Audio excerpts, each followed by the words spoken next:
advocated work on vocabulary, and that actually extends just about everything for most people. So it's fascinating to literally look into words, and it also roots into most people. You can when you meet them, if you've nothing to talk about, language and the way they speak, where they come from, and how they use words is always a good sort of opening gambit, because everybody, when you got talking to them, is fascinated by words, even if it's in terms of their own name. And Eugene was very fascinated in terms of people's names, where they came from, and of course what they meant. What fascinated me about it was that some of his first words he wrote was about the IHS. Mm-hmm. The IHS exists in order to make known to its member an organon of thought rooted in the sound geometry of the universe. Mm-hmm. And that seemed it lifted the vocabulary up to logos, the Yes. logos word, as if this was a patterning which existed and behind the actual creation itself. So you get in, like St. John's Gospel, as we all know, in the beginning was the Word. And you get it in different cultures as well, like Pram says. The sound geometry of the universe, Shabda Brahman. You'd think I paid him to sit here today and to say this, because the next thing about this is logic.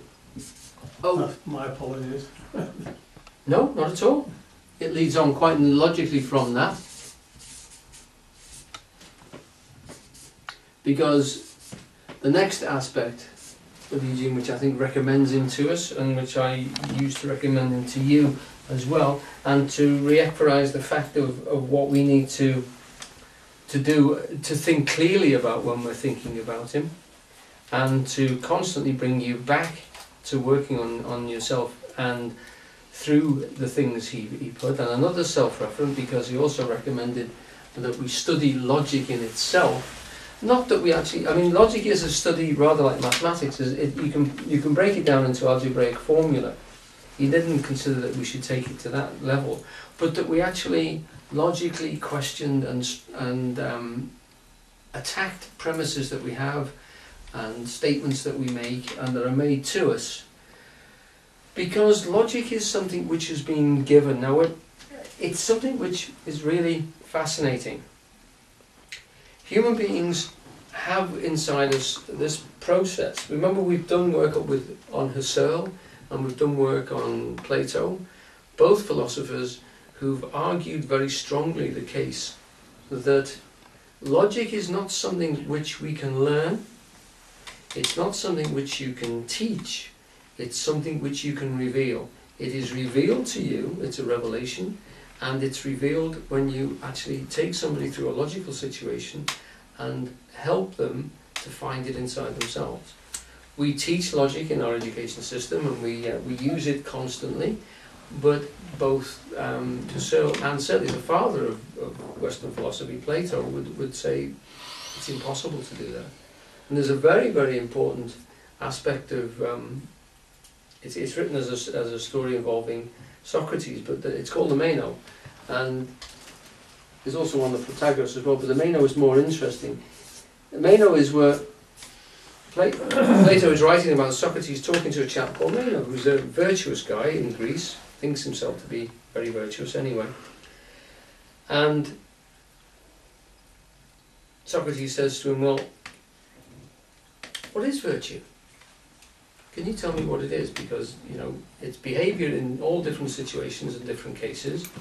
What's the definition? How would you define it? And they go through it. The argument goes on for a long time, and what emerges is that Meno doesn't actually know what it is, but he's sure you can teach it. And then Socrates says to him, well, how can you teach something when you don't know what it is? And he goes on from that to say, how can you find something unless you know what it looks like? How would you know when you've got it? So how can you actually ask yourself a question and find the answer when you don't know what the answer will look like? From which he goes on to say, surely we don't learn anything, we just reveal things that were in us in the first place. Now this leads on to a very interesting concept which Eugene had and advocated, which is that of universal forms. that there are forms in the universe which are true, and that we can explore them and find them in ourselves and in the world. But this is because they are innate in us. We don't have to take them in or absorb them educationally. It's part of our structure as human beings. Now, in the Meno, Socrates says to this chap, well, slaves have got logic, they've got intelligence, and he gets a slave boy, he calls a slave boy in, and he talks him through a mathematical problem and gets him to explain how you can make a square twice as large, which is quite a complex theorem, and so it's quite a complex piece of mathematics that he takes the slave boy through. And then Socrates says, well, you see, if you point him in the right direction and show him, give him the tools to think with, he is quite logical naturally. He hasn't been to school.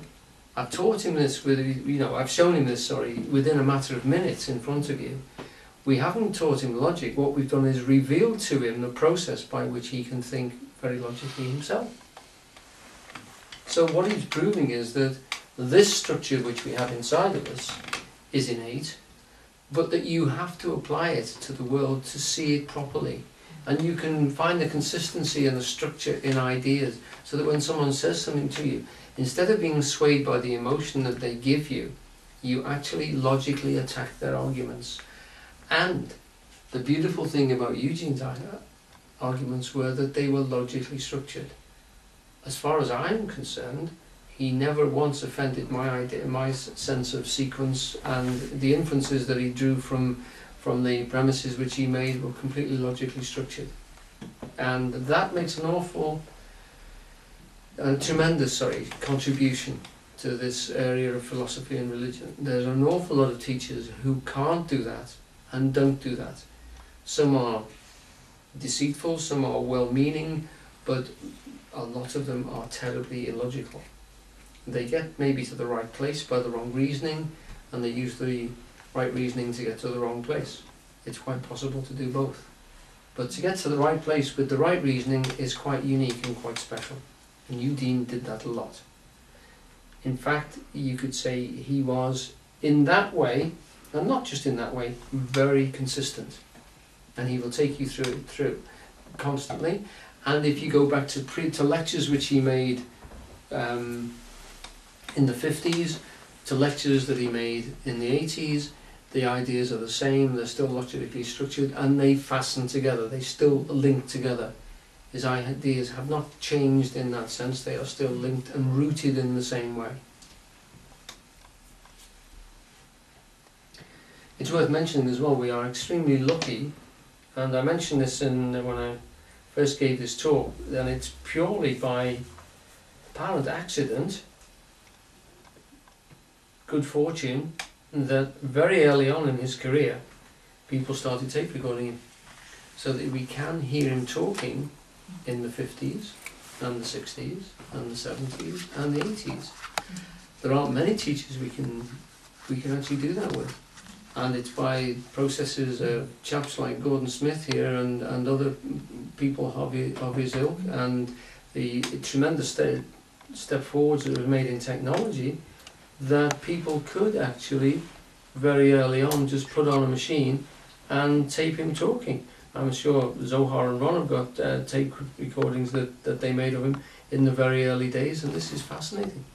The informality of it is really impressive, and when you're listening to them, you'll hear people ask him things which are non sequiturs. They don't follow on from what he's been saying, but you can hear him take the question on board and answer it from what he was talking about. In other words, he'd be taking a theme along a particular way, and someone will ask something that doesn't fit in with what he said, but he makes it fit in, and he makes it a complete part of the process and answers them at the same time.